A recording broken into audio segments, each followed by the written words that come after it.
Go ahead. Medieval Renaissance cryptology. By Liam Stout.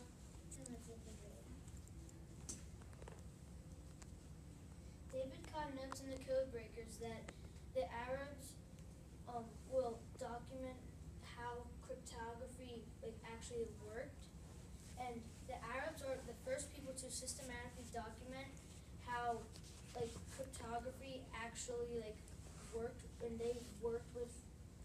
Well, they did not work with David Kahn, but David Kahn followed their steps, and now he is very popular now. So and he knows a lot about it. Do your questions first. Yeah. It's okay. Just pop them up.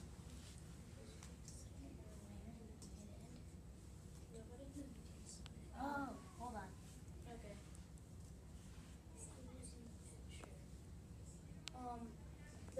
The guy who's in the picture was David Kahn. Oh. That was him. So. How can the American physician and philosopher Elizabeth, nice and loud. develop the most fundamental method for breaking codes of his time? He covered methods of both decryption and encipherment. Al-Kindi wrote many books on cryptography. One of them was entitled Risalafiais de Grandu al-Muam, in English, Manuscript for Deciphering Cryptographic Messages.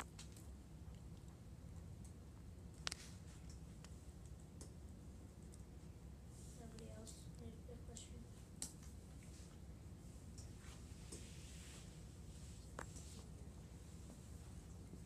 Al-Kindi's greatest invention for cryptography was frequency analysis. It was used for breaking codes until World War II. Frequency analysis is a statistical analysis of letter and letter combinations in normal range that can be used in any language. Hold on, writing something. Picture down here. So I wrote that. That is showing the frequency analysis at how common the letters are. This one is an example of one in a code, because in the normal English alphabet, E would be much higher than for A.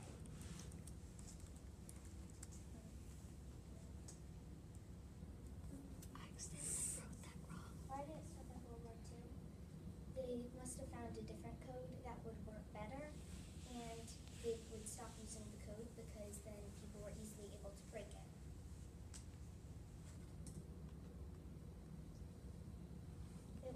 Al-Kindi's not alive anymore because it was a long time ago. Al-Kindi created this invention so he could get understand the codes better, and he couldn't understand why they were using codes later in the slideshow.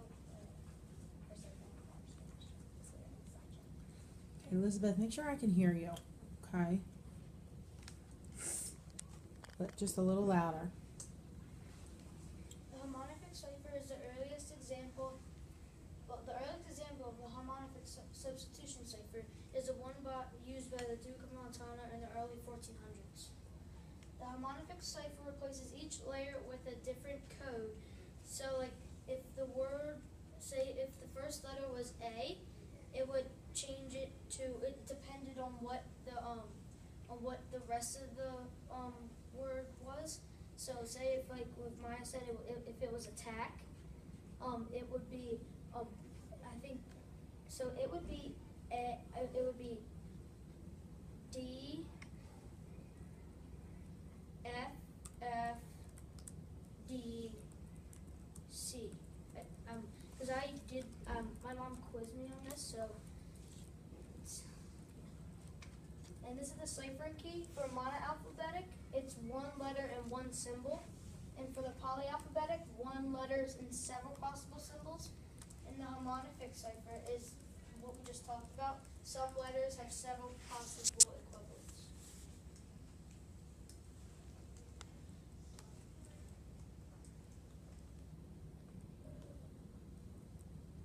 Okay. Did Al-Kindi? This is yours. Not that I know of, but we're not sure because he's not allowed to say anymore, and anyone who would have worked with him has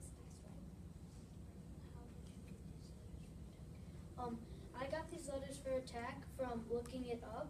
So, cause I just put in attack, and it just, and in the code switching thing, I forget what site it was on, but it did that, and it switched it around, and it got the frequency that I told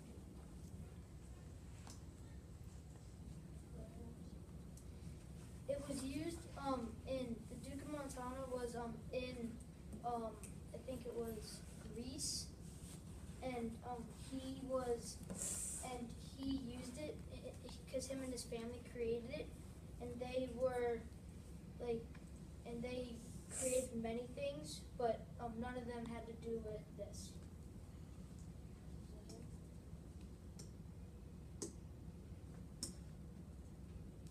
Ciphering in wars.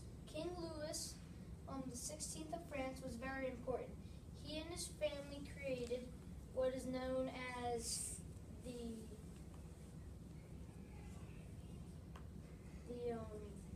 the Great Cipher. Outside of Europe, after the Mongols brought about the end of the Muslim Golden Age, cryptography remained comparatively undeveloped to them, and advanced techniques were not known until after the opening of the country in the West beginnings. So, like, when the opening of the country on the west side, like, people started coming in, it started, like, the advanced techniques started, like, coming out and started working. So, yeah. This one. I did that one.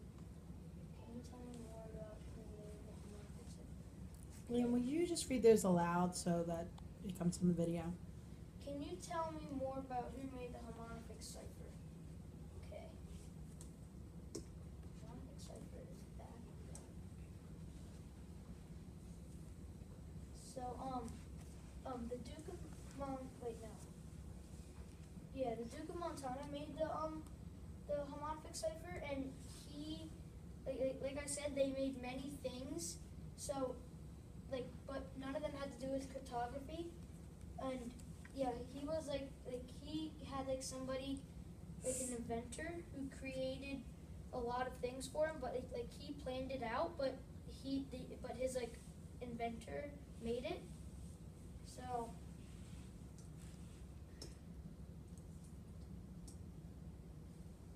is that King Louis 16th in the picture? Yes, it is. What is the Great Cipher? The Great Cipher is the cipher made by King Louis the 16th because he wanted to make his country better by like having a cipher of their own to do that, and so he could like actually have a cipher for his own country. What wars are you talking about? Oh yeah. The ciphering in wars, like King Louis, and his country, which is France, they were, okay.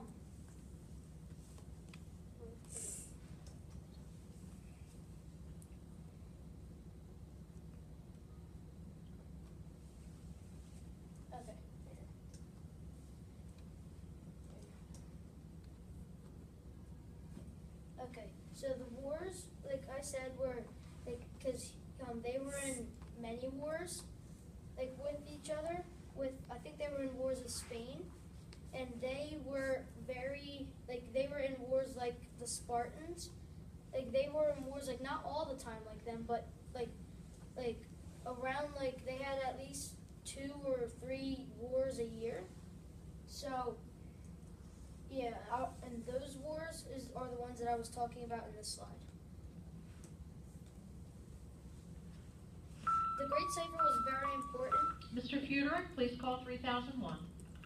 The Great Cipher was very important because King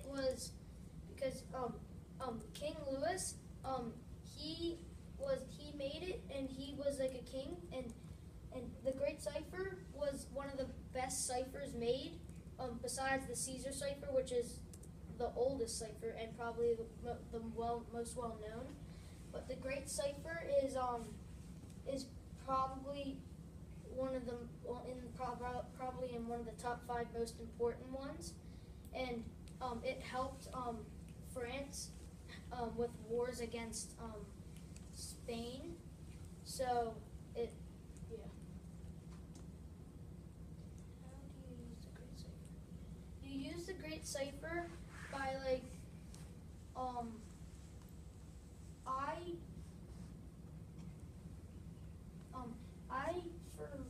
I did not search up how you use the Great Cipher, but I will search it up and tell you later.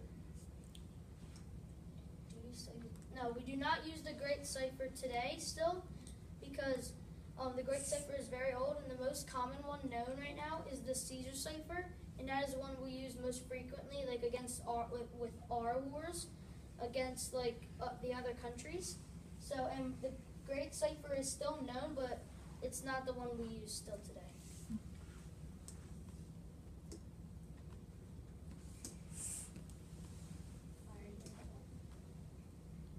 The end. Thank you for listening to our slideshow.